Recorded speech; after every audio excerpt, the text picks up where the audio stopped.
This is the last version of my pickup truck before I converted to a van.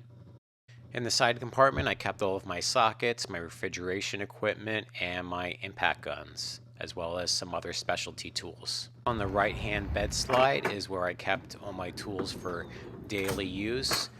All the way forward, I have all of my refrigeration tanks and recovery tanks.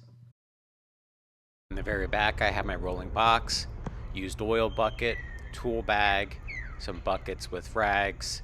I have my safety gear in the top box. Middle box, I have my voltmeter. In the very bottom box, I have my hydraulic pullers.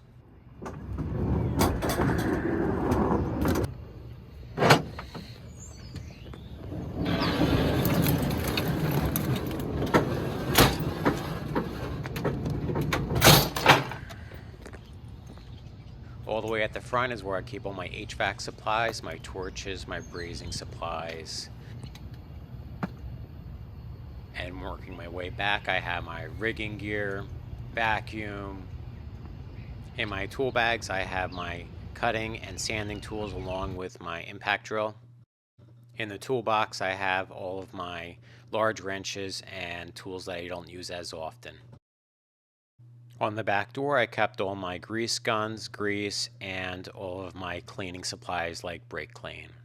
Thanks for watching your video. Please like and subscribe so you can see my new video coming out of my new van.